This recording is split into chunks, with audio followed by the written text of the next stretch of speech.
It's time to get things rolling as we move on to Game 4 with FlyQuest versus Counter Logic Gaming. And if you want your stream views to earn you more, make sure you're racking up in-game content by logging in and watching at watch.lolesports.com. Zyrene, do you have your icon? Yes. Let's take a dive into the starting lineup. Selecting blue side, it is FlyQuest. In the top lane, Viper. In the jungle, Santorin. Mid, Pobelta. Bot, Wild Turtle. Support, JJ. And Coach, Invert.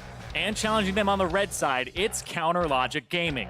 In the top lane, they're starting Darshan today, as well as jungler Wiggly, with mid Power of Evil, bot Stixxay, support Biofrost, and Coach Weldon. And Counter Logic Gaming came off a disappointing week one, really highlighted by roster experimentation that didn't deliver very clear answers. And this week, we get less answers and even more questions with them running Wiggly and Darshan. As an aside, personally, I believe that this is probably the best combination for CLG. They've already run these two in the past last split, which resulted in a clear win for them, and they're hoping to reproduce that result today, and putting Darshan back in, who was the former captain of the team after Afromu left, really would put a voice to kind of align everybody. And when you are swapping people around, having a unified voice is what you need for CLG. Well, we'll see if they can find some success versus the league's biggest surprise here in week one, FlyQuest. And these wins didn't come from just lucky snowballs either, as they were actually behind in both of their early games. Instead, FlyQuest brought those games back off of looking like the most coordinated team fighting team that we had seen in week one. And a lot of that was due to Pobelta and Santorin, who were in top shape with some great flanks and great plays to kind of round everything out in those fights. And the FlyQuest system certainly seems to be paying off well. Last split, they had a very similar identity where you couldn't point to one particular star or one or two particular players that were really taking over every game. But when it came to the mid and late game, shot calling towards those base races, coordinating those team fights, FlyQuest looked like one of the best in the business. Yeah. So see if they continue against CLG, who, by all accounts, should continue to look a little uncoordinated as they work things out. Yeah, CLG, the thing that they have going for them in this game, in my opinion, is putting Darshan back in the top lane. Sure, he hasn't been looking too great recently, but he's up against Viper in the top lane. Viper has only played 2 games on stage. Viper has just started his first split in the NALCS. Darshan is starting his 13th split. He has been here since the first split of the LCS. He's one of only, I believe, 3 players to have played every single split in NA. So the experience that he brings to the table, if they're able to pressure Viper down with Wiggly, who looked like he was camping for Fallen Bandit top lane last time, and the fact they're on red side again, may mean that Wiggly takes a level 2 jungler. They pressure the top side of the map because that's where red is for red side, and you go ahead and try to get things off for Darshan early on. We also did see Wiggly on that Camille. That was his game that he's played so far in the LCS this year. Look to try and set up Power of Evil, who is the kind of player that can take over games when he's given the space and resources to do so. So in general, I liked Wiggly's proactivity. That's kind of why I'm with you on CLG. In their current iteration, this seems like one of the best feat to put forward. But we'll see what happens here in Champ Select, of course, as we are moving our way into the draft very shortly. Yep. And CLG starting off 0-2 and coming off of the worst year that the organization has had in their history. Right now, they need to take down FlyQuest, this team that has momentum and can start putting distance between themselves and Counter Logic Gaming in the standings, and have basically a 6-game difference between them, where you'd have to make that up. The 3 that FlyQuest have already, or the 2 that FlyQuest have already won, if you make it 3, they become very hard for CLG to kind of turn things around and catch. And I like that they banned the Camille right off the bat. Yep. Camille's actually a champion that was banned, first banned pretty much, I would say, it was banned by 100 Thieves, and then it wasn't actually touched in the Cloud9 Golden Guardian series, but it was first banned by Echo Fox too, so it's something that's just popping up on some ban lists and not others. Certainly a very potent weapon when utilized well, so Camille will join Lucian and Lissandra as FlyQuest's first 3 bans. There's Cassio and Urgot. Some pretty standard stuff there from CLG, and you called it, there's a Kali taken away as well. Aatrox is probably what will get picked up here, unless you are like an Ezreal favorer. I would say the Aatrox, the flex pick ability of it, is something that you would really want here for FlyQuest, since it can go mid and it can go top. We'll see what they lock in. Viper, of course, just playing around, but there is the Aatrox lock-in you expected. Have seen, again, a lot of different positions for this champion, so a fine first pick. You know, Aatrox is a little bit weaker than he was earlier on 9.1. Yeah, not by too much, though. He's still very comparable. It just means he was just that powerful before. And we'll see what they end up locking in here for Counter Logic Gaming. They could take pretty relatively safe picks here, like a jungler and the Ezreal, which with the Lucian banned away, yeah, even Doublelift was saying probably was expecting the Ezreal to come out from Bang last game, especially alongside Braum. But that was not seen there, and now we're seeing it here for Stixxay. Makes sense. Seems like Stixxay says, pick me Ezreal. The team obliges. Stixxay, of course, the other big carry next to Power of Evil there in mid lane. Because Wiggly does want an aggressive jungler and will be gifted it here. It does take Xin Zhao. Yeah, I was thinking about it. I was like, any other level 2 junglers that are amazing besides the Camille, Xin Zhao is kind of the other one that jumps up in terms of meta picks. I wonder if, I don't know if he'll pick Jax here. Jax jungle can be seen. It can go to the top lane as well, so it has some flexibility power. And with Essence Reaver, could be really good, but I doubt it. Well, they'll at least start by stealing the Braum away. By the looks of things, it is locked in by FlyQuest. So JJ will be off on support duty this game. 20 seconds now for FlyQuest's third pick, though. See if they do fancy themselves the jungler. Have a lot of things to work with here. Again, also have to consider the bot side of the map with Ezreal taken away. Not too many prime AD carries left, if that's what they want to run there. Oh, they pick the Draven into the Ezreal. Yep. I like it. There's the Draven pairing with the Braum. And now kind of a challenge really thrown down to the bot lane by FlyQuest versus CLG. Stixxay and Biofrost were kind of touted as maybe one of the better duo lanes up and coming. Yeah. But certainly have struggled since they've been joined together. Yeah, they've kind of struggled so far this split. They haven't really been able to do much, and the game's been falling apart around them.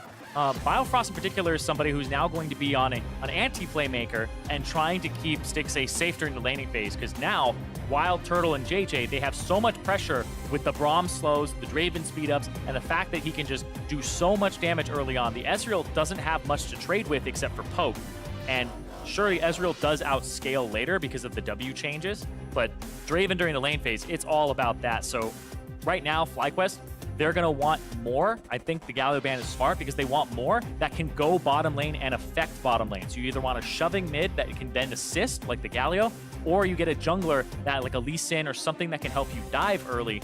Maybe the Sejuani too, but you want something that can win the matchups and have a winning jungle and bottom lane. And there's a Fiora ban by FlyQuest after the Galio from CLG, so perhaps know something I don't. Clearly someone has been playing it if they're willing to take it away from, I assume, Darshan there in the top lane. Yeah, because it may be they're going to try to go for something like a Scion. I don't know, but I think the Aatrox will probably flex up to the top side, and if he's comfortable playing the Fiora into that, then it would be a clear win for Darshan. LeBlanc also been seeing a small surge in popularity on the patch, so will be taken off the board as well. See what FlyQuest do react with here. Definitely curious to see how the map pressure works out, because I think FlyQuest really have said we are likely going to play bot. There's Aurelia also banned away. So two good solo lane champions. Darshan has played top before, but are taken off the board as Stixxay hovers his favorite. Oh, not his favorite champion. There was some story. Warwick is something about Warwick and the Nasus. the Warwick got reworked. The Scion looked like something that they were banning against, and Counter Logic Gamer just pick it up themselves. So that is some open picks here. Again, Viper can play just about anything he wants, but Scion is a champion that we saw him be comfortable on already. It's kind of a great welcome to LCS champion in a lot of ways, because it is relatively straightforward. Pobelta, though, going to take something aggressive, as he does pick up the Syndra blind versus CLG. We'll see what Power of Evil has cooked up in the mid lane for any sort of counter pick, but of course FlyQuest need to take one more off the board here. Yeah, CLG, they lock in the Scion because the Aatrox can still flex. You could put Viper on something magic damage top lane, like a Vladimir, so they make sure that they just lock in a tank for themselves, not something very aggressive, and assume it's the Aatrox matchup, and then the Syndra gets locked in, they'll counter pick mid here, and we'll see what it is. But there's the Lee Sin that we were expecting to be able to put pressure on the bottom side of the map, and they're going to have something that answers in terms of mid lane pressure, mid lane shove here from CLG's side. Well, lots of options here for Power of Evil. He's never been one to shy away from just about any champion, but he will go for a revisit here on Orianna. This is a classic mid lane matchup that we've seen time and time again. Orianna not on everyone's radar right now, but that has never stopped Power of Evil. Yeah, he didn't even build Nashor's 2 last time either, though. That was the problem. He strayed away from that build, and he ended up having the Morellonomicon, the Deathcap, the Ludens, and just not having the same impact in the game. There was one fight where he could have had a good shockwave, didn't happen, but here with Wiggly as the potential ball delivery system, Darshan as well, they may find some more success here, but I like that Power of Evil was throwing ultimates out left and right, trying to make plays happen, because he has been an addition to this team that they're trying to have be a center of power from the mid lane. Certainly a close look at the 2v2 between mid and jungle for this one. Wiggly kind of always felt like an aggressive player, even the LCS games he played on stage last year. Certainly showed a similar sort of style. As Invert conveys some last words here to the team as the coaches will exchange handshakes. FlyQuest, though, looking to be one of the other undefeated teams after 3 games. CLG fishing for win number 1. Yep, CLG looking for that first one, but FlyQuest looking to continue that momentum that this team hasn't really ever seen before. FlyQuest, you know, when they first came into the LCS, there was one split where they were on top. They were looking like they were a playoff team, and they were. And then it was kind of downhill from there. Wild Turtle, he's been with them pretty much the whole time. And now they're flying high at this 2-0 start, and they want to make it a 3-0. They don't want to drop to a wounded CLG. CLG, on the other hand, at this point, any game is a bounce-back game, as, again, I have to say, the Rainy Day crowd really impressing me. Also, FlyQuest, shout-outs to them for escorting people with their green umbrellas through the rain. It was really nice. Yeah, the FlyQuest guys were outside, not the team, but their staff was just walking people from the parking garage, the LCS, just keeping them safe. Well, with that, before we get into it, we do have Overly standing by with Invert to get a few words on the FlyQuest draft. Thanks, guys. Invert FlyQuest had a great 2-0 start to the split last weekend. How happy was the team with their performance, and how is that affecting today? Actually, we weren't happy at all. We thought our early game was really atrocious, both games last week. So we tried really hard to shore up our early game this week, get a lot better, get a lot more stable going into the mid and late game. And in doing so, actually give us a better chance to pull off those flanks and pull off those team fights that everyone knows and loves so far. So. Well, thank you so much, and best of luck to you. Back to you guys. Again, whatever system they're using seems to be working, and we'll have to see how the early game goes this time around. I like how he said we weren't happy with it. I'm pretty sure he means I wasn't happy with it. Like, players are always like more or less happy with the wins, especially a 2-0 start. And I'm sure the coach is like, what were you doing early game? Stop it. And like trying to set his team for success. So I like hearing that, where they aren't kind of phoning it in saying, yeah, we're doing well is great. It's always looking at where you can improve. Let's see, 2 powerhouse laners square off in the mid lane, only briefly. It's the PoE versus the PoB in the mid lane. Which consonant is better? Actually, one of them. One's a vowel. One's a vowel. I knew it. I knew that would happen. To buy a vowel. Me too, after that. Away with some extra gold, though, is Turtle on Draven. That's a surprisingly high number of career Draven games, actually. 8 and 3 with almost a 4 KDA. It's pretty nice so far. And as you mentioned, Tom Kent certainly the anti-playmaker in this lane, so 6A and Biofrost gonna just hang out for as long as they can. It's funny that you say 8 and 3, like that's a lot of Draven games. I'm pretty sure Wild Turtle is one of the 3 people that has played every single LCS split as well. Him and Darshan. So 11 of his games out of like 1,000 at this point. Well, here's the level 2-ish gank from Wiggly. He's actually just driving by mid, seeing what's going on. It's Scuttle to Scuttle. He's going from red to Scuttle to Scuttle. Is spotted, but doesn't want crab superiority. We'll be able to grab it here. It's delicious crab meat for Wiggly. Nutritious and delicious. And also it gives vision plus a bit of extra speed. So who wouldn't want it, as 70 gold also into Wiggly's pockets. Actually, it gives you so much mana when you kill it. Like, if you're low and then you go and pick it up, it's like, it gives you like 3/4 back.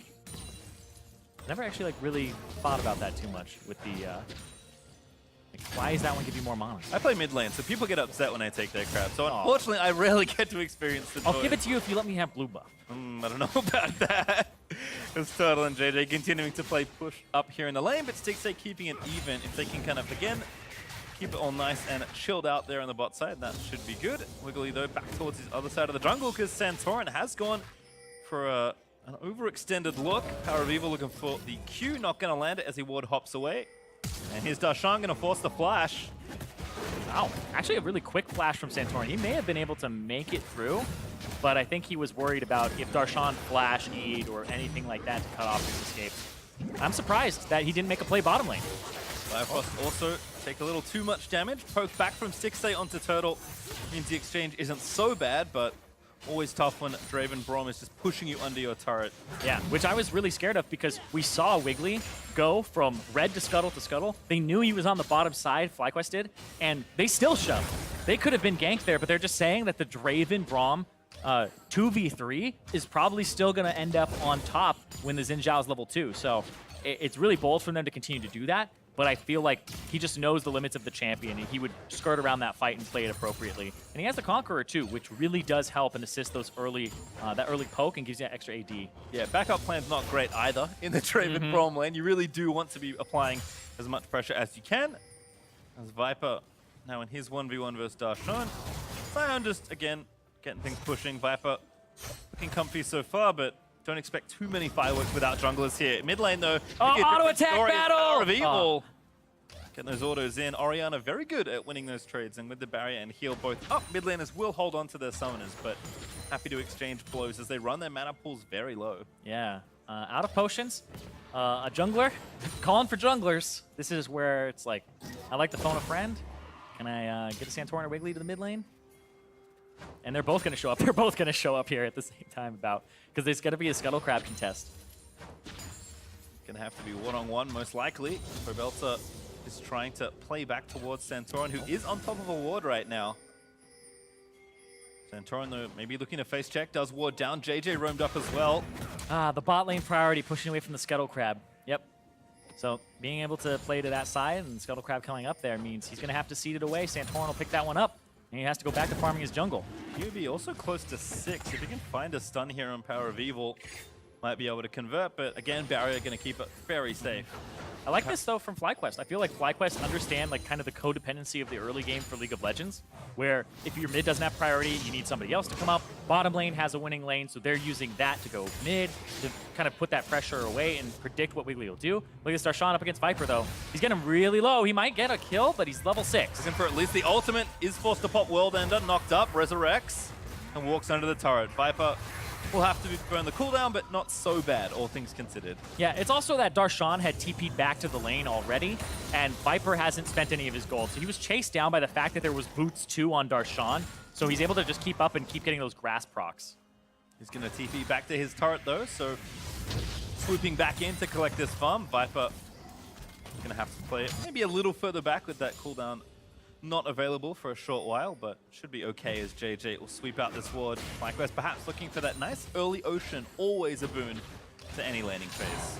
Yeah, and the Lee Sin, since we've seen him kind of come back into professional play, able to solo that down, doesn't really need much assistance at all. And we'll just have the mid lane priority from the Pobelter come over and help him out a tiny bit. But Ocean Drake, the one that slows you, that's always the one that you never want to get caught doing, ever, because it takes you so long to get away from. So I do like this, that you shove and kind of help him out here just a tiny bit. Also, again, have the 2v2 push in their favor, so FlyQuest covering all their bases, get a safe and secure early Ocean for themselves. Probelta right on time to catch the wave. This might be a top lane play, 3 men strong, because there's no ultimate from Viper. If Darshan is able to land an ulti or chase him down the lane and shove it, because Sion is very good at doing that. Literally all 4 of his abilities are AoE. You have no problem pushing the wave. They might go for a dive here onto Viper. Yep, again, Darshan positioning. There's everyone over the top. Viper with the chains going down. Wiggly dives in first. Again, trying to chase it away, but Darshan used the ulti to get out from under the turret. Wiggly, though, gets a little too low as Viper flashes out towards relative safety, but it's not enough at all as Power of Evil claims first blood. And they might claim a plate here, too, give him a little bit more gold on top of that. And there's no TP on Viper. I bet they stay for 2, and that's going to pull Santorin up as well. Nope. Looking for Wiggly. Did not find, and that is 2 plates for CLG. Also gets a visit from the Whirling Death, and also took a plate for himself by the looks of things. Turtle and JJ continue to push up and pressure. Probelta is working on that second plate, but Wiggly will be here long enough to cover it. Oh, and Biofrost, I believe. Yeah, gotta get rid of that. He's gonna go for Pobelter with the Tongue Lash. Still has ulti. There it is. Pulls it back. Tongue does connect, but Probelta a little too far under his turret. Nice devour there from Biofrost. Going to protect Power of Evil from the follow-up damage too. Oh, Biofrost actually didn't get any of his Relic Shield stacks to go off to help shove the wave faster. And they missed that control ward in the Pixel Brush too. So the Roam is just going to get rid of the Ghost Poro and give a little bit more pressure to him. But Pobelter right now is CSing with 14 up for himself. Looking good. Similar story for top lane after that gank for Darshan versus Viper. As POB will collect the blue buff. Ulti back up, so probably not going to be pressured for too much longer. Although we'll see if Wiggly does continue to press the newest member of FlyQuest here in the top lane. Yeah, and it's kind of forced Viper into a Black Cleaver build first. Some Aatrox get to go for the Yomus when they have Electrocute, and they get to go for just this burst of movement speed with lethality when you hit level 9 and just try to blow somebody up. It is very effective against squishies and makes it so that your damage is way higher with just a single item than you would expect, especially the third Q. But he has to go for the Black Cleaver here to just stay alive and shred the Scion's armor, which he'll probably stack in this game because the Syndra is the only magic damage dealer. Well, we check back in here with the bottom lane. I'm impressed that Styx is able to stay afloat. JJ's kind of early roam. Some of that story perhaps, but able to CS pretty comfortably despite the consistent pushing of the minions in towards the turret. That does again though free up JJ to pair up with Santorin once more. And get some vision down and try for these invades. Drake up in 2 minutes, but perhaps a camp up soon as well. Just making sure that everything's clear. That's the thing, when you're sitting in lane and your AD carry shoves it to turret, there's always something better to do if he's going to play safe. Don't try any solo queue because your AD carry probably dies in that moment every single time. It just happens. You walk away for 2 seconds. But roaming in professional play, just to even see if they're there. If they're not there, you still gain information too, and you can save junglers on top side. Also see that Pobelter's finished his first item, Eluden's done, thanks in part to those extra turret plate gold that he picked up there in mid lane. Power of Evil though also needs to get a shop in, so he does have unspent gold ready, and Santorin, reading the situation, will start the Rift Herald. Wiggly's on that side though too. Curious. Has a bit of a read on it. Pee-wee also walking over, hasn't spent, but still more enough presence in this fight. Viper forced to dash over the wall. Pobelter busy clearing the wave in mid. So Power of Evil will just escort the Rift Herald away and move back to the lane. Yeah, and because POB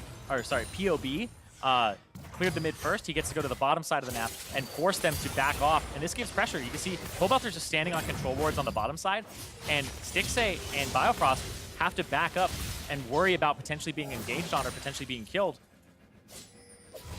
Really? Now they know he's back mid. Nice ult usage as well by Turtle. Again, just poking Stixxay away, knows he doesn't have TP, wants to try and get maybe some extra turret plate gold, and Power of Evil delaying his back, now has his Ludens, but will lose some extra plate gold here as well. And despite having that first blood money, FlyQuest actually stacking up a decent little gold lead here. Yeah, decent amount of that is off of the plates from mid and bot. You can kind of see the gold there too, especially in mid lane. Even though the kill did go over to Power of Evil, and remember, he got first blood too, so it's worth that 400 gold. But there's even more here in these plates. They're just going over because this early game from FlyQuest, heard Invert talking about it, where he's like, yeah, the early game needs to be a little bit better here for the team. So far, looking good for him. Certainly doesn't mean you need to be diving under turrets, which is what I would think when I think of improved early game. Is that really what you think? Oh yeah. I cast LPL for like 4 years. That's exactly what I think. Santorin claims the Scuttle Crab there outside that Drake, which is back and ready for the taking. But again, a pretty steady game so far for FlyQuest, holding 1,000 gold ahead for themselves. Wiggly clearing out the Rift Herald ward though, and will want to start the objective. Wow, okay. He's going to start it on the top side. Darshan has a little bit of priority there. He's shoving in Viper. But the thing is that JJ is not going back to the bottom lane. JJ is running straight towards this area with Pobelter, with Santorin. And they're going to check this slowly but surely. Santorin, there's a W into the shockwave there. Signing a ride in. Good ult there from JJ. Stuns too, as Darshan is forced to break his stopwatch. Here's Viper going to force Darshan away with the flashes. Biofrost going to try and get him out from the Syndra ulti. Viper's also dove in there, but can't quite latch the chain. FlyQuest, they look for a kill, but they will at least stop the Rift Herald. And that's a great roam from both supports. The fact that Biofrost was also in attendance there. JJ with a great ultimate to kind of stop Santorin from getting blown up or CC'd down in a combo. Really like that. That was heads-up play from both of them. Also 30 seconds left to collect the plate gold, so while Turtle gonna strip what health he can from the turret, same in mid there for POB. 1v2 right now, but Turtle feeling just fine. Pobelter not feeling so hot. Power of Evil flashing that Auto W. down. There's Give him the the heal dashes. down. Needs a little bit more damage. Last auto, not enough. Oh. The fact that he had the movement speed increase from the heal as well helped him get out of range from another auto. So if it was Power of Evil rocking anything besides a barrier, probably would have resulted in a kill there. But Pobelter still had his flash available too, so he'll be able to make a play on Power of Evil in return if he's able to get an ultimate off. He actually read the base there as well and stayed, so now he might finish off the turret. I mean, he's done that twice now. Very sneaky from Pobelter. Does actually claim first turret gold for himself and a crucial one in mid there as well.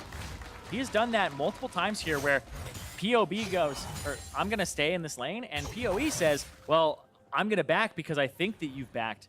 And honestly, it's resulted in a lot of plates for him in that first turret too. 7 plates to 2. Over 1,000 gold for FlyQuest. Basically, most of their lead that we saw after that first blood kill was in those turret plates. Now, of course, up a bit more because they finished off the structure. Looking at about 2,000 gold ahead for FlyQuest here in this mid game. Oh!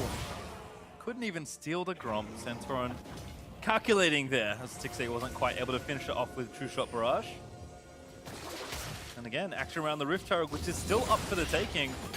JJ continuing to roam up here alongside Bifrost as Viper finishes off that Scuttle Crab. And Santorin is busy leashing blue for Pobelter. Yeah, but right now there's also a lane swap too from CLG. They've put Stixay on the top side and Biofrost to try and make sure that they can get a Rift Herald or even just pressure there.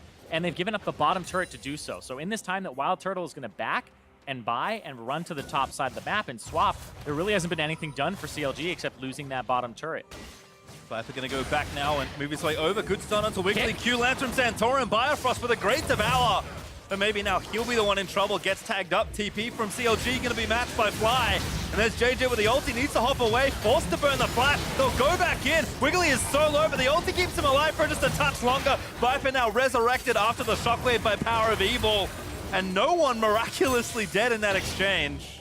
So close for Wiggly. He lived with a sliver of HP there after the kick from Santorin. And he just gets pushed right out, and he just walks away, and oh, nobody. Almost got Viper too on the bottom side, but it wouldn't have been enough to kill him either. You can see Viper is also walking back over there. Actually burnt the, did TP in. Now on cooldown, so back towards bot lane for him. As you mentioned, things are swapped up. And still that Rift Herald ready to go. 3-ish more minutes for teams to try and take it. Does feel like the objective is pretty squarely in both sides' minds, but FlyQuest with that gold lead, and it just feels like a bit better map pressure so far. Well, you know what's funny is it's always hard to measure the value of Ocean Drakes, but if you think about even just the way that Pobelter got shoved out of mid lane by Power of Evil, and then Power of Evil had to back and Pobelter didn't, Ocean Drake is the answer. The fact that they have 2 Ocean Drakes kept them in lanes during this extended laning phase and allowed FlyQuest to not have to back after these fights, right? Viper just goes straight down bottom lane. We see that Pobelter, he's able to return to mid even multiple times, just off of the first one too. So the Ocean Drake has actually given FlyQuest a lot of map presence and made it so they don't have to back as frequently, and they're more likely to shove their opponent out of lane and stay, and then get a better back timer off themselves. Also, Rift Herald is being started by Santorin. FlyQuest with more people here right now, and no TP for Darshan, and him not moving means that I think CLG are forced to give this up. Santorin going to collect it, and we'll see if they ride straight top lane to try and take the final outer turret. And for FlyQuest, name of the game right now is early game with Wild Turtle, trying to get Santorin going too on this Lee Sin.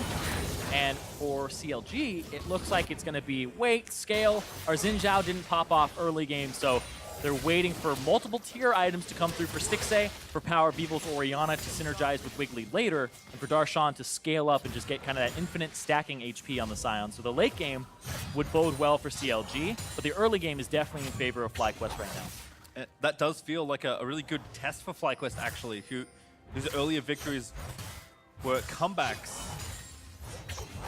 See if they can close before they get rubber banded on by CLG's comp. Well, see if the training has paid off.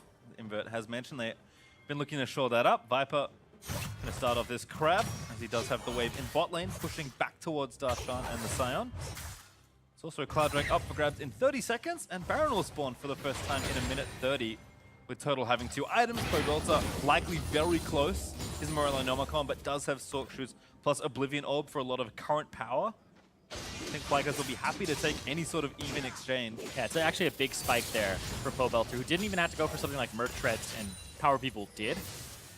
So he's got those 2 penetration items. He's got that cooldown reduction in the AP that he needs. This is basically where mages spike incredibly hard for the rest of the game in terms of if you run into anybody, you'll probably be able to blow them up right now. The Ezreal is going to need the Tom Kench next to him, especially since he doesn't have any magic resistance at this point in the game.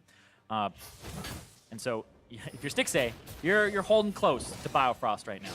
I like this trade actually from Wiggly, because this Rift Herald in top lane was basically an eventuality. Wait, is Turtle going to try to get... He's going to try to get it. Oh, He's going to try to snipe it across the map, too. no luck unfortunately, but still a good turret take there for FlyQuest, as Wiggly does get Cloud Drake for his side. FlyQuest still up 4,500 gold, but this is really where CLG say, okay, some of these losses we're not happy with. That Rift Herald tower loss was pretty much expected. Yeah, when you're looking to scale, you have to give up stuff in the early game. If you contest it, you actually get further behind because you'll lose the fight, or you're more likely to lose the fight. Sure, you might launch yourself into the game and be like, wow, this guy is really fed and he's supposed to scale, so he turns on earlier. But if it's inevitability that he turns on, just avoid the fights, give up the objectives, let the enemy have what they can, or what they want at that point in the game. Just don't give up too much. Know when to contest and when to trade. And I think we're at the point now where CLG is kind of done giving stuff up, right? Yeah. Trades certainly looking good. If they can find opportunities, say with Power of Evil here and his Shockwave, then they can really turn around some fights and get some gold back. It is FlyQuest that will be in charge for at least 10 minutes from this point onward. But I think CLG are at a point where they can at least look to make something happen or react a bit more aggressively to what FlyQuest are looking to do here on the map. Wiggly, they're going to slap down a ward. Baron is on the brains of both these teams. And all it would take is pretty much one team fight at this point in the game. Especially around Baron, it would get CLG some bounties if they're able to shut down any of these 3 people on FlyQuest who have accumulated 500 gold bounties with no kills to their name. Blue buff here again, at least by a teammate, Pobelter. Just missing that stun there on the Golem, but still able to collect it nice and handily. And Turtle continuing to grow in strength here as well. BT plus Rapid Fire Cannon already completed. So shove out these waves and really does want to try and find a cash in. Yeah, he's running around with a ton of stacks on him. What's the League of Draven at right now? Looks like 550. Greatly adored. That has not got the satisfaction of all that juicy bonus gold. Looks like Stixxay Bio might be in a small spot of bother. Ward though will find the FlyQuest duo. Centaur and Pobelter going to move back in towards this Baron area and maintain their vision supremacy. And CLG are kind of doing what they were doing before, where they don't do a whole lot during this middle part of the game. It's just kind of avoiding things, setting up for, can we make a play, will we make a play? And with this composition in particular, that does help them out, because if a slow game is what's bound to happen, the Ezreal getting his 2-tier items, his Iceborne Gauntlet, and then the Gunblade is very popular now on top of it, then he'll be doing a lot of poke damage, and they'll have the extra magic damage from PoE on top of it later.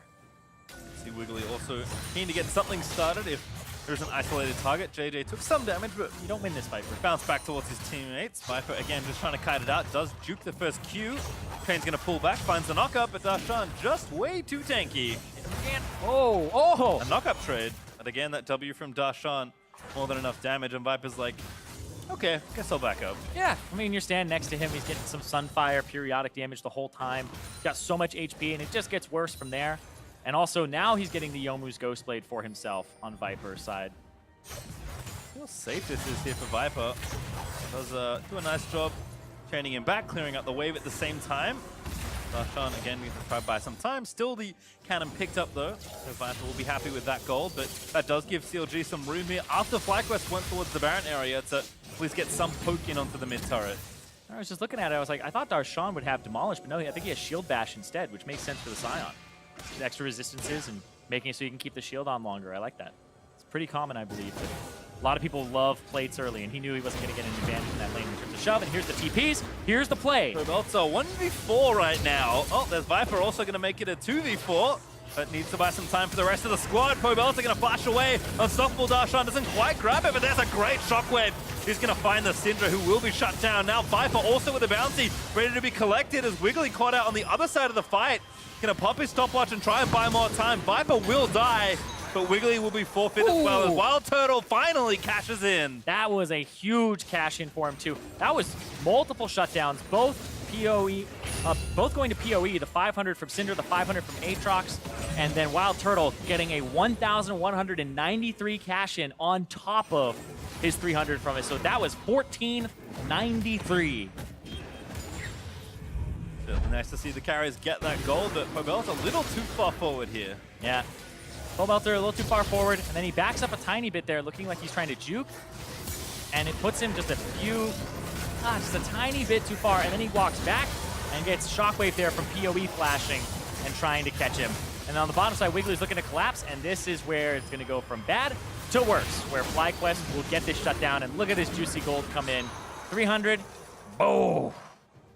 1493. Like he's built his own bounty system. Wild Turtle. And his bounty doesn't go up for doing that either. That's true. Still sitting at 500 gold. The other two bounties were claimed, as you mentioned, by Power of Evil. So there's two central carries to the teams. Have an influx of gold here as Santorin is trying to give this Cloud Drake over to his side. Darshan, I don't think so, yeah. Drake will go over. Darshan looking for a big old flank, though. Doesn't grab the knockup. Now Darshan a little too far forward. Shockwave is going to clip JJ, who will fall. And now Turtle has to run, finds the blast cone out to safety. The fact that it wasn't a knockup was big, because it would have been knockup into knockup from the ultimate again, and then he would have been able to potentially combo with his teammates. But now they're still going to get priority on mid, and because Stixxay now has some decent damage and the W from Ezreal, they'll take that turret right quick. Yeah, still about 4,500 gold ahead for FlyQuest, but CLG will get a turret, open up the map a little bit more for themselves, and as they scale, certainly in a better position to take over where their comp really wanted to here towards the end of the mid game and of course the late game. That does not mean FlyQuest don't have avenues to fight when that point hits, but with any luck, they'd like to take the lead they have right now and snowball the game. Yeah, especially the one that Wild Turtle has. Now he's sitting on 3 items, has the Infinity Edge already, so he's sitting at that 60% crit. And with the Conqueror, it'll allow him to team fight for a tiny bit up against the Scion. And there's a nice crit coming in for over 300 damage there. You see Stixxay will not last long in any sort of 1v1. FlyQuest again continuing to use their advantage and gonna sweep out vision around the Baron. Pobelter approaching level 16. Dings 15 as he takes blue buff for another time. Santorin there with that control ward as they look to push their vision deeper into the jungle. It's funny to think about too, because CLG, they brought on Power of Evil and like, we need to carry it from the mid lane. He's got all 4 kills. This is the game that Power of Evil has the potential to carry on this Orianna with all of the kills to his name, and the fact that he's up against this team where he will scale really well into the late game versus. So you're looking at the newest guy for CLG besides their jungler Wiggly, who actually, no, I guess it's still true that PoE is the newest guy to it. Wiggly was already with them last split for a tiny bit. But yeah, this is where PoE, new guy, needs to step into those carry shoes that everybody knows him for back on his Misfits days, even before that. Viper is forced to go back down to the bot side as Darshan was threatening the turret. But of course, the eternal quest for that first Baron continues as the teams will dance back and forth. This time it's CLG that have the vision. And it's a very delicate dance too, because if FlyQuest mess it up, CLG are completely in the game. And if CLG mess this up, then FlyQuest will just snowball too hard for them to potentially stop. So nobody really wants to take that risk just yet. They want to kind of secure more things around it, potentially that top turret for CLG to make them more comfortable, but now they're getting all this vision and taking over the jungle. Yeah, Darshan was spotted, so no flank there for the Scion to try and start a fight here in mid lane, but FlyQuest will push the minions back here in mid, playing very carefully around the Baron. Viper takes down the Crab for a bit of right side vision. And it looks like FlyQuest read is good. CLG have all backed off to spend their gold as Power of Evil is very close to his death cap. But again, that does give FlyQuest the window to now have their turn at taking the vision back over the Baron pit. Yeah, and oh, JJ caught out by Power of Evil here. If Power of Evil keeps going, it gets too greedy. Santorin might go on it. Great stand behind me, though, gets him out of there. Power of Evil, though, pretty low cooldown at this point on the Shockwave, so happy to commit it to try and get a free kill. That's a 76 seconds there, so just over a minute. He'll be back up by the time he walks back out on the map, and will be there for a tiny bit. Now he has the death cap, though. So the carry potential fully online. I think JJ can no longer face check the Orianna because he's been very forward with his quest to scout and get vision, but I think the next quest he goes on will get himself killed. Yeah, the Braum, though, it's usually pretty safe. It's like a... You say that until Yeah, you get one shot. That's true. But he does have the shield, which will absorb 100% of the next thing that hits him. So if it's just one person, he'll be okay. But, yeah, you walk into a dark forest and there's more people there, yeah. Well, again, Power of Evil will be fishing for level 16. POB also in the same camp, would love to have rank 3 on the ulti. Stun gonna miss, and Power of Evil almost fancy something as Darshan with a very fancy flank. Gonna get himself knocked up by JJ. Bio Abyssal Voyagers under the turret to try and start something. CLG with a creative tower dive, but it does not pay off. And Darshan actually read that Pobelter was going to flash to the other side of him, started the charge up of the Q, and would have landed a follow-up knockup if JJ didn't buffer his ultimate and stop Darshan. So that was actually really big, because Darshan had the read, but JJ had the interrupt.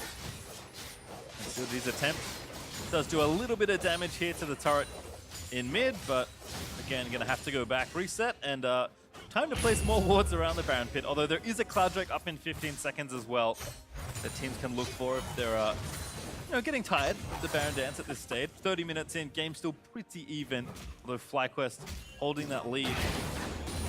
Haven't really extended it though, which I think is maybe the start of those warning bells going off. It's funny to think about because FlyQuest, their comebacks were off of the enemy engaging onto them and them having TP flanks, them making team fight plays, and if CLG are behind, and they're the ones who are going to be making plays, they're not the team that's going to dive into you. They're defensive. They have the poke of the Ezreal. They have the Tom Kench for safety. They might make some plays like Darshan was just doing, but they aren't going to be of the same force of sieging your turret, pushing you down, and then you get to flank from behind. It's not going to be that same type of fight. So FlyQuest need to find ways to close this game out without relying on CLG to be the one to do it or pull the trigger.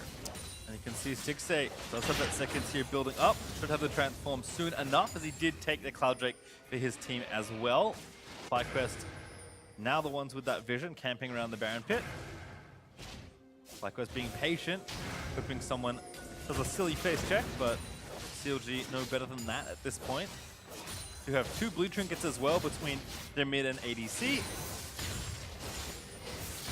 So plenty of easy ways to check without finding yourself on the wrong end of a Syndra stun. Yeah, I like that they have 2 of them. Sometimes you have the 1, and the mid laner takes Sweeper, but the Orianna doesn't need it. It's not an assassin, and you just need to be able to check these areas and worry about not being caught out by a Lee Sin or even a Syndra stun. So the pick composition that is kind of formulated for FlyQuest, they're trying to avoid that at all costs. Has been a really back and forth 5 to 10 minutes, honestly, around this objective.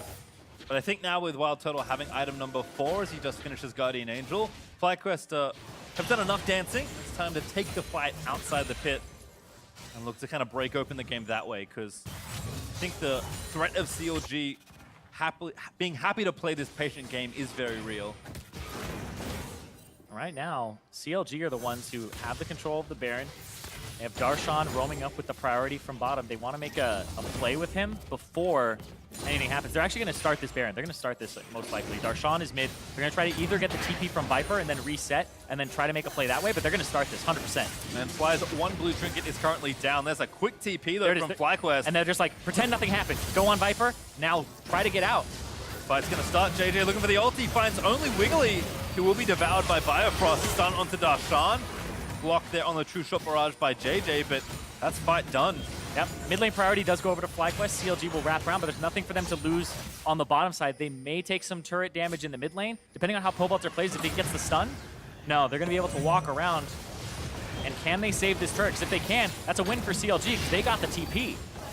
Not enough to quite claim it, though, and Darshan is threatening with the ulti. But again, no need to commit just yet. Yeah, he wants to help his team get mid lane priority and then reset and go to the bottom side of the map. Stray stun and a carry also will go a long way here, but here we end 6-8 playing safe. So help them push mid as 5, go to the Baron area again, sweep it, reset the wards, make sure it's your teams, and then you can go back down bottom, push, get a turret, and threaten TP plays, and put Viper in a tough situation. So CLG started the Baron just for that summoner spell and to get out. We'll see if they can capitalize now. Also, Elder Dragon will be coming up in a number of minutes. Not there just yet, but That will be another tool to potentially break the stalemate here. And you can see how difficult that decision was for Viper. It was like, does he go bottom? Where's he go? And they actually spot that ward right there. Spots Darshan on the top side. So they say they thought Darshan's going to go back and reset, but he's not. And that ward helps him out so much. Total's blue trinket also confirms that the Baron has in fact been started, so CLG will pull away, if only briefly, as they'll now start it once again. But FlyQuest have enough room in mid to push through here. That is a super pesky ward that has not been swept out. I believe that both sweepers are available for CLG, and they just haven't thrown it down in that area. Yeah, they both are available. Teams continue to play safe here, though. As FlyQuest walk back in, take down the control ward, and will force CLG to readjust around the map. And again, that stalemate breaker I talked about, the Elder Dragon, is up in a minute. So all of a sudden the choices get a lot more difficult for either side. As FlyQuest looking to stay on the map just a touch longer and knock down another turret if they can. Yeah, look at this mid turret, because there isn't wave clear here. Nothing present. Power People was on the top side there, and now Darshan's going to once again come mid. He's just grouping up for this now. Can't find opportunities to go bottom. That turret is pretty low. He'd be able to take it and threaten, but it's mid priority. The tank has to lead the charge. What's he got now? He's got so much HP. Turn around with 4.7 thousand. He's got, his W has given him 1,400 bonus HP. You can see again. Disgusting. That is. As Darshan, as you mentioned, really a captain for this team in many ways. CLG looking to once again start the Baron. Another pesky wall, this time on the left side. Oh, Santorin? Santorin charges in, looks for Power of Evil. But a good devour by Bifrost shuts it all down. No slows landing, knock up onto Santorin by Darshan. Will maybe force some action. Also the minions in bot side for CLG do give them yet another turret. Yep, Pobelter on the right side. He's going to stop them from walking through there. Oh, that didn't actually clip Stixay. So you didn't get the stun off, and now that mid priority goes over to them. Elder Dragon is live now, so you can push, make them clear those minions, and then have to come to you on the bottom side. So even if you don't have vision of that top side, which FlyQuest don't, so they'd have to spend time sweeping and going through that area and clearing control boards, they're instead just going to go to the Elder Dragon, and they have 3 Drakes to their name. Elder Dragon not that tanky, and Draven stand. Watch Viper on the side. Viper looking for a flank. Very important. Maul's going to spot him, but it might be too late. World Ender pop. They're going to go for it now. FlyQuest looking for that team fight, but Darshan shuts it all down. Drake is low, but still quite a lot of health to go before anyone can really take it, and it will reset. And that's inside track to mid for CLG, but they have to make sure this fully resets. Two-shot barrage looking to, again, poke some people off, get a little bit of vision. They want to pull all the way back. And when you're the team that's on the left side of this fight, you're actually in an advantageous position. Stixay can go clear mid-wave, push it. Even throwing a Q will help it shove, and then threaten that tier 2 turret. So if everything stays as it is now and nobody fights, CLG are actually in the position to pivot from here and either threaten a structure or go for the Baron. FlyQuest heavily committing to taking this objective, though. I think it's reset 3 times since it's been on the screen, but it now will reset all the way back to full. FlyQuest finally realize they have to pull away. Yeah, and you can see they have to loop from the right side all the way back behind. The minion wave does reach their tier 2 turret for a tiny bit and get some of its HP. They have to come through mid, and then they have to try to force CLG to go to one of the objectives and then have the inside track. It's just this positioning dance back and forth. And I will say, you know, for as patient as a game it's been for CLG, it does seem pretty disciplined from them, knowing, again, we picked this comp to scale. We picked this comp because we're happy to take a few losses, and they are willing to go on the Baron. They must have timed Viper's TP. He showed bottom lane. There's only a few seconds before it's up. They knew he doesn't have it for like 20 more seconds. Draven, though, is going to see what's going on. Without the blue trinket, had to commit the ulti, but I don't think they've got enough time to get in there, and that will be CLG just waltzing back into the Baron pit to take it. FlyQuest, though, looking to trade away the Elder Dragon, which they should be able to get. So I said that these objectives would break the stalemate. Unfortunately, we're going to trade and stay very even. Yep, but remember the Elder Dragon, the first Elder Dragon does not last that long in comparison to it. It's a bit longer, but there's a minute where you don't have it here versus that Baron. So I like that play from CLG because they get a lot of gold from it. I believe it's worth more to get the Baron than it is to get the Elder Dragon. You have to get more off of that. And then the shoving of the waves is very important too. And remember, Baron buff at 20 minutes, very different now in terms of the resistances that it gives minions. It has to scale up through game time, but we're already at almost the 40-minute mark here for the Baron. It has been a very elongated game between the two teams. Just Turtle is going to try and clear out the Baron-empowered minions. He's a full build as well. Can trade out the boots if he wishes, but not going to get much stronger at this point. Both sides try and find a way to just break open the map or a team fight. FlyQuest, we expect them to have the kind of level of coordination that we've seen in their first 2 games, but their comp isn't quite as straightforward, let's say, as CLG's. Yeah, I think that's a great way to put it, because straightforwardness in compositions is like clear go buttons, clear get in there, the Galio ultimate to kind of back people up, the Camille ultimate, this is your target, Sejuani, same thing. It's a little harder to navigate the fights and make something very quickly happen. Not easy to execute either, in terms of having a Lee Sin or an Aatrox run at you and make a play happen. Even the Braum, it's like you really have kind of keep away, engage. It's really interesting. You're kind of using like disengage as engage. See the big chunk from True Shot Barrage there onto Pobelta. He'll just walk back away as the map once again resets. I do say I like the plan from CLG, like at a philosophical level. Give your big voice, your captain, the go start all the fights champion in Sion, give your carries their comfortable carry champions that you know they can pilot well, and just play simply. CLG, I think, have realized there's nothing we need to rush here in this game. And at some point, I almost feel like if I'm FlyQuest, I've been, 4,000 or 5,000 gold ahead this entire game. I'm starting to get frustrated. My Draven cashed in, and the game's still going at 40 minutes. He cashed in, but they weren't able to do anything about it. And now his Baron power play actually almost even here, but they still have a minute to go. Yeah, you can just see it's going to crest over and be a negative Baron power play here because the minion waves, and Viper on the side is picking all of that gold up by himself.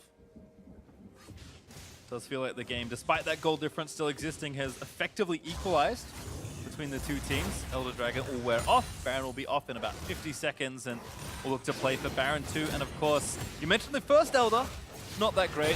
The second Elder, though, that's a good one to get. I remember it comes up even sooner now, too. You don't have to wait that. Was it 10 minutes before or something ridiculous? I don't even remember. I erased it from my brain because it was so long. Well, FlyQuest just transitioned from mid to bot side, looking to try and take the easiest turret, I suppose, left to take. But not so easy with Power of Evil here, wave clearing away, and Darshan He's throwing tank. everyone away. He's a big boy. Still has Stoneplate, by the way. Yep, didn't need to pop it just for a little bit of poke. And of course, Warmogs will tick him back up to full health. And he's got almost 5,000 HP. He's at 4,874. So they're about 130 away from that. And the 5K mark, that is where you really cash in against this team that doesn't have a true tank for themselves, which is something interesting when I was looking at Stixay's build, where Stixay has the Blade of the Ruined King and not the Gunblade. When the Gunblade is more favorable against squishy targets, the AP and AD really go into Ezreal's ratio on pretty much all of his abilities have, I believe, AD and AP ratios. That'd be very favorable for him, but he goes for the Blade of the Ruined King, which is better against tanks, and they don't really have one. Viper forced to flash away. Good shockwave there from PoE, who rode in on the Abyssal Voyage by Biofrost. Will resurrect, he'll dash over the wall. World Ender did not time out, so now FlyQuest here to try and save their boy. He gets knocked up, he gets shut down. And that's a long 5v4 for CLG. They had to kill him 3 times. That was World Ender into Guardian Angel into Finally Dead. So that's a first kill for CLG in a long while here. Thankfully for Viper, despite the minute-long death timer, the big buffs aren't up for a minute 30 or so. CLG, though, comfortably able to pressure here. They will take the tier 2 in mid. And we started talking about this 20 minutes ago, Pastry, where CLG's composition is just going to outscale. Darshan will get infinitely tanky, and then they have multiple damage sources that are very reliable. The Draven falls off, the Syndra up against this big, beefy Sion. It's like, not going to be able to do much. That's CLG trying to win. Looking for Turtle, but not going to grab it. Will at least get the Summoner spell as CLG charge down mid to take the inhib. Viper back up in 10 seconds, but CLG up towards the Baron area. And there's still a minute on both of those objectives here. CLG, though, getting that inhibitor. Remember, they were actually walking back and forth, trying to get that tier 2 turret in mid lane, trying to get mid priority and struggling back and forth. And even though they were behind, it was going back and forth between that. I actually think that the game is even right now. From my standpoint, I believe it's even. The gold at the top is going to lie to you. It's going to come down to CLG has more priority mid now because of just the super minions pushing, and they have its infinite scaling, where I would say the gold value of what the Sion has is going to be worth about, I would even say like 3,000 gold itself. I'd have to do the math on it. It's crazy how much he's actually getting out of this. Things are going to get tense though, as Baron is going to spawn up in about 10 seconds and Elder Drake up in 20. FlyQuest right now leaning left side. Well, the thing is, remember, FlyQuest got the first Elder. So getting the second Elder is more important for them, which means CLG might be more important for them to prevent a second Elder too. Here's the TP coming in from Stixay, who backed, completed his Lord Dominic's, and look for Viper. Viper's going to try to flank here. Got spotted already, and Darshan again going to play keep away. He's going to force Viper away from the team fight. Run him down, pops the ulti, actually really committing to forcing Viper away. Now FlyQuest might be able to wrap around and help the rest of their team. Darshan, though, will be devoured and saved by Biofrost. Stixay. Ooh. Almost had a Q land on him there. And they're going to go rotate to the Elder Dragon. They're going to try to 2-3-man this. And then Darshan and Power of Evil are going to stop the left side of this map and control the mid wave too. So Darshan's going to just be a bodyguard. He's like, nope, that's as far as you go. Pretty big bodyguard. I'd be afraid as well. CLG actually find 4 here on the objective. They see it. 4 it. needs to get in the area. Quick smite and cannot, as the smite is true from Wiggly, and CLG will get their first Elder. CLG, even though being down in gold for the entire game, they actually have an advantage here with that Elder Dragon, with the composition that they have. And the fact that the gold was so close for so long, it means less and less as time goes. And this is going to be a Baron speed run with this Elder ticking away. CLG also have 2 Drakes for themselves, so it's not the worst Elder Dragon they could have asked for. And I just don't think that FlyQuest can get in here. Oh! That wasn't even stolen by Smite either. That was just Power of Evil securing that himself. Yeah, Wiggly has Smite still. This Turtle gets the red buff and almost finds the steal, but CLG now all the power in their hands. It's looking to put the finishing touches on the base. For FlyQuest, it's tragic. They had the early lead. They had the early game composition. This team is 2-0 right now because they've had comebacks, but because they got a lead, CLG didn't force anything on them. FlyQuest were like, well, you should be coming at us, right? They weren't doing the objectives. They weren't forcing the plays. And now CLG, with their patience, now it's almost a 2K gold disadvantage, and that's it. Basically washed away. Always be careful what you wish for, Zyrene. Invert asked for a better early game, and he got it. It's the monkey paw. But he didn't get the other part. It's the turtle paw, man. He's just, oh, you asked for it. Oh, well, unlucky. Darshan stunned up, pops the stone plate though. So, oh no, not even. It looked like it, but Viper in the back. Just stunned up. Viper going to try and dive in the backside. It's FlyQuest trying to ride in and make something happen, but Darshan again keeps everybody out. Biofrost pretty tanky with his shield on, but CLG happy to just keep taking down these structures. FlyQuest running out of options as CLG ransack their base. It has been so long since a fight or a kill has even happened here, and everybody kind of walks away. It's just these resets. The tanks for CLG able to be tanky enough to just absorb all of the damage, and it gets so hard because the damage from FlyQuest was one that would fall off. The Raven's going to be able to do some, but it's not going to be enough here. FlyQuest are struggling in this game. Yep, Baron's still up for 2 minutes as well. Darshan, I believe, TP down to this bot side of the map to get the push going early. Put some wards down as well. As the rest of his team will join in. Two-shot barrage just to take a tour of the area. I feel like the way that FlyQuest can win this is if they can find Stixay. Stixay has to stay safe, but he also has Biofrost assisting him. If he gets caught, Pobelter's ultimate would be the death sentence there. As you mentioned though, much easier said than done. Oh, much easier said than done because, like I said, he's just going to get picked up by Biofrost. It's not going to stick. And even Stixay knows that because he didn't go for having the Guardian Angel, which is a typical 4th item, 5th item for most marksmen. Darshan continuing to just... Yeah, they can just dance here. They can literally just dance here. Darshan has so many health bars, they're going to start all... It's going to just look like it's completely black later because all the bars are going to be squished together. He's over 5,000 at this point. What's he at? He's at 5,700. He's almost at 6,000. Wait, keep the game going, guys. We're almost there. I was going to ask earlier, I don't know if it's possible to know this, and I certainly don't know, but I wonder what the most amount of health a Scion has got in a game has been, because Darshan is certainly making a stake, taking a claim to the record as tower falls here in bot side. Again, exposing the inhib. Darshan going to get stunned up. This time pops the stone plate, but a good stun there on the backside as Viper is going to dive in onto the carries.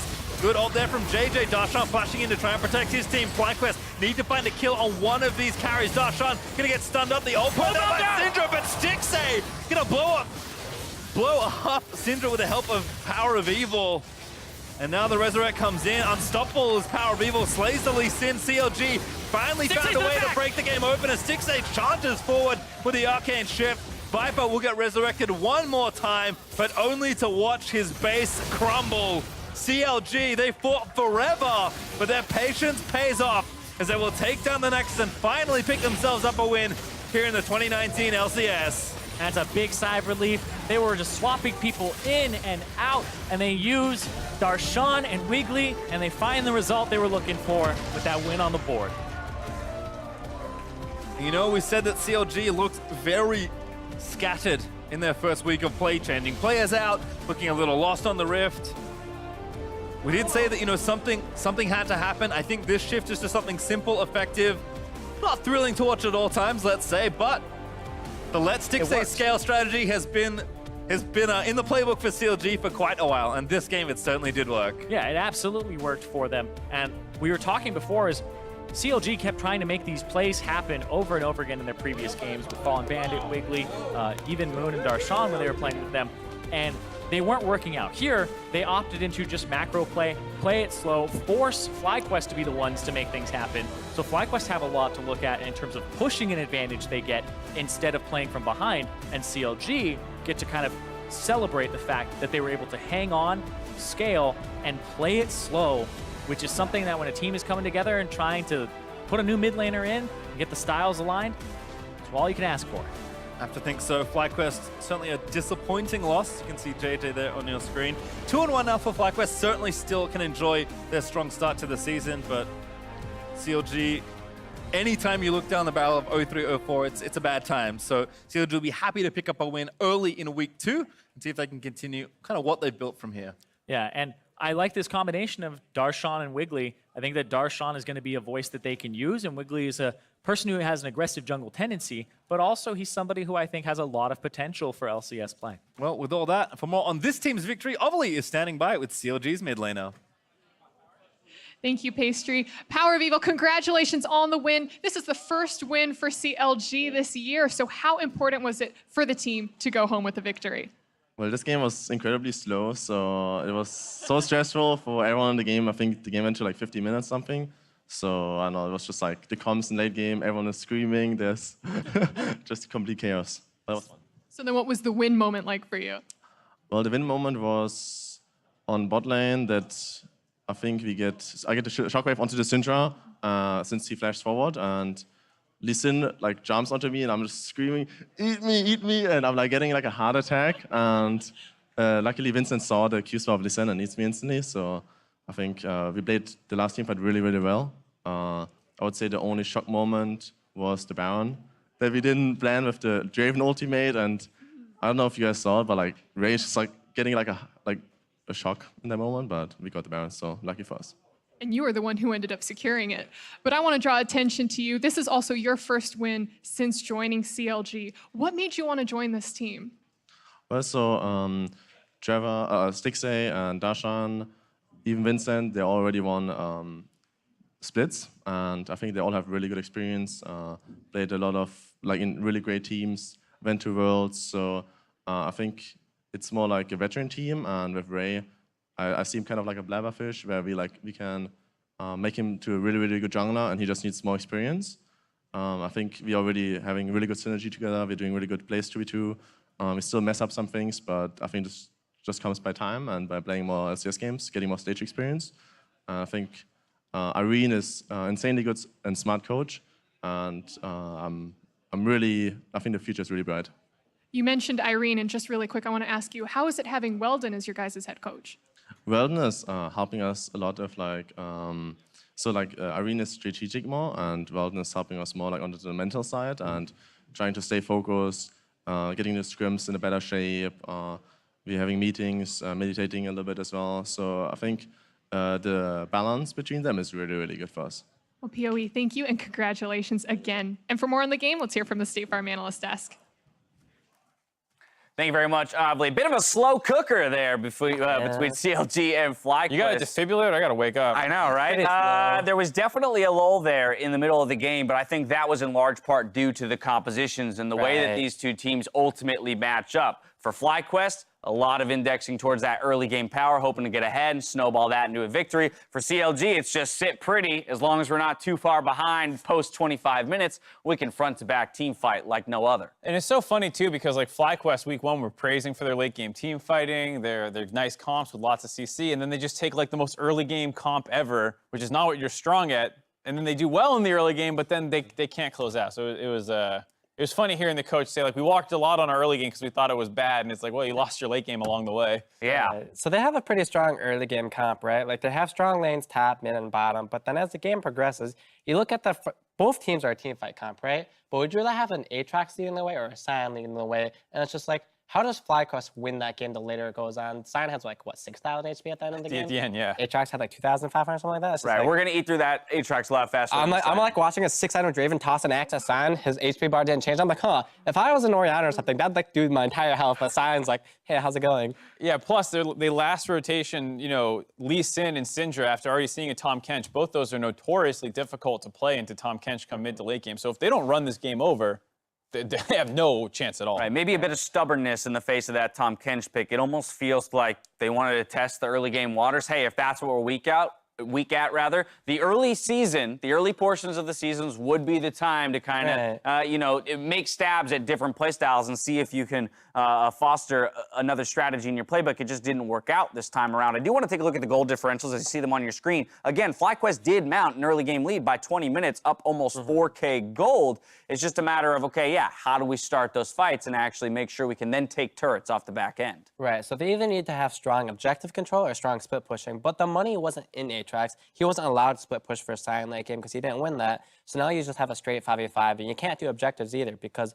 you don't have good zone control or anything like that, and you don't want that 5v5. So you have no engage, you can't split, you lose the team fight, so they're just running around like, what do we do now? Right. So then that's why we had a super solo game, because that entire time FlyQuest was like, how do you win this game? How do you win this game? And maybe the only way is like Lee Sin can get like some super cool flash kick onto Orianna and PoE doesn't see it coming. Something like that. Yeah, I mean, that's in CLG in the meantime doesn't feel pressured because there was never enough control. And we were talking about their vision the whole game about like what FlyQuest should have been doing better, and they just never had the right vision. When the later the game goes, to your point, High, kind of the ease of execution for both teams and the way that they fight starts spreading. For CLG, it gets easier and easier and easier. As Sion gets tankier and can absorb more damage, he buys his backline more space. On the flip side, since nobody's getting any tankier, you're asking for more intricate playmates. So we did find a win condition for FlyQuest. The Lee Sin kick scaling with bonus HP of the target that you kick into others. What they needed to do was kick Darshan into one of the priority targets using Santorin. It's way easier to do that than to try and insect into a Tahm Kench.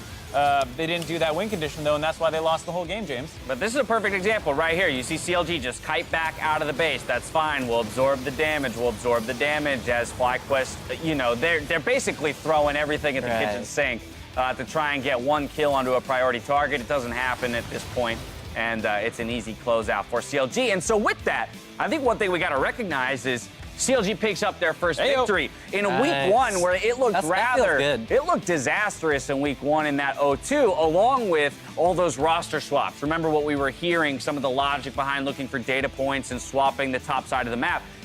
Here we have Darshan Wiggly. I think a lot of people were expecting that duo from the get-go. Right, it's a bit of a question of like, well, what were you really testing in week 1? I mean, it's true it's a long season. If you want to take some time, that's going to lead to the betterment of your team long-term, sure, but you arrived at the same conclusion I think everyone probably arrived at, which was Darshan and Wiggly are the best options for your team. Right, well, it was only 3 games in, and to be fair, if you're trying to do something for the entire year, right, there's also summer split that come into play. So I would say we give them time. They have a new coaching staff. Let's see what they can do. And, you know, they're 1-2. It's not the worst. I've been in a worse position than that before. Absolutely. For the side of FlyQuest, though, I do want to talk about where this leaves them because they suffer a loss to an 0-2 team after an impressive 2-0 week. So, of course, we'll be tracking them tomorrow to see how they bounce back from this loss. But as well, I wonder, would you condemn FlyQuest if they went towards another early game style composition tomorrow? And if so, what tweaks would you like to see them make around an early style comp that might give you more confidence in how they play it out? For me, it's less about the fact that they went early game, but like what they picked that into. Like you picked it into a hyper-scaling late game comp for the most part, and you did that while they still had actively tools that were good against your options. Like Tom Kench and Ori are going to negate your kind of burst potential that you want and save people from insects and Syndra ults and all this stuff. And then the Scion's good against your split push. So they didn't, I don't mind early game focus if you have drafted against people who are susceptible to it. Right, and the thing is, you don't need to just go solely early game or solely late game, you know? Like, you don't have to, like, commit all your eggs into one basket. Like, it's fine to pick, like, a Lee Sin and pick, like, a scaling top laner or a scaling mid laner. Just create an easy win condition for your team and do that. It's simple. Like, if you're going to win by team fighting, pick a team for that. If you want to win by split pushing, do that. If you want to win by early game, do a really strong comp for that. Just pick one win condition, make it an easy win condition too, and then just play towards that. Yeah, FlyQuest, they build the early lead, aren't able to close it out. For CLG, they stick in it and pick up their first win of the split. On the other side of the commercial break, Clutch Gaming and Optic clash to close out the day. We'll see you here in 4.5.